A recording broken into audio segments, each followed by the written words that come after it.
Emilio Núñez Portuondo era un estadista del siglo XX cubano, aunque interesantemente nació en Filadelfia, en Estados Unidos, en 1898, en el seno de una familia exiliada, en aquel exilio de los próceres cubanos de la independencia, de José Martí y demás.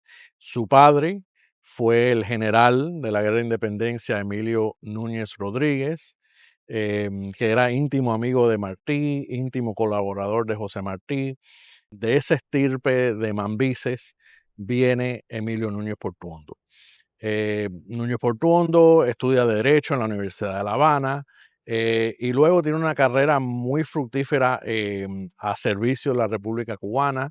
Eh, Entre los cargos que ocupó fue electo representante a la Cámara, fue senador, luego fue embajador en Panamá, en Perú, en Países Bajos, Luxemburgo y Bélgica, esto ya a finales de los años 30. Llega a ser electo delegado a la Asamblea Constituyente de 1940. En un periodo fue ministro de Trabajo ya en los años 50. Fue primer ministro por un poco tiempo también. Fue embajador durante 7 años en los años 50 y incluso llegó a presidir el Consejo de Seguridad de las Naciones Unidas en 1956 y 1957. Núñez Portuondo fue una eminencia cubana, una eminencia en la política y en la diplomacia. Uno de esos estadistas con que contó la República de Cuba que lograron levantarlas a niveles increíbles en muy poco tiempo.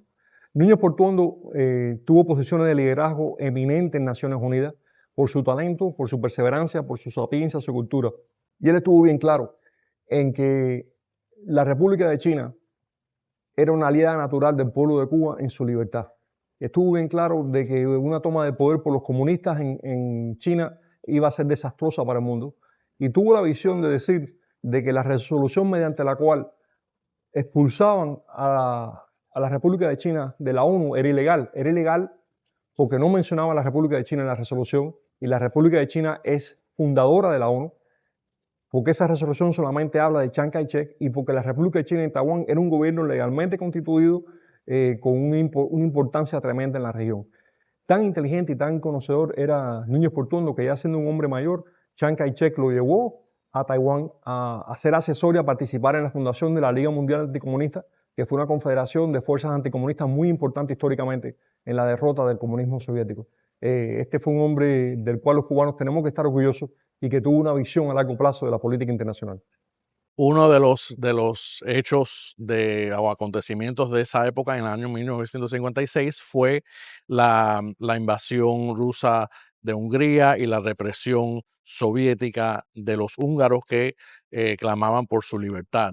Él, naturalmente, siendo cubano y siendo un demócrata de naturaleza, alzó su voz en Naciones Unidas, en el Pleno de Naciones Unidas a favor del pueblo húngaro en esa época.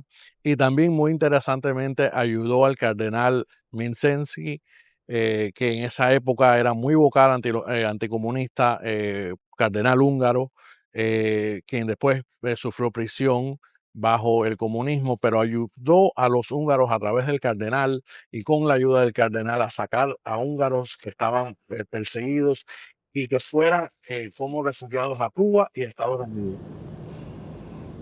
Emilio Núñez Portuondo, al igual que muchos diplomáticos, estadistas de su época, han sido olvidados por los cubanos de hoy en día. Em, Muy poco o casi nada se habla de él.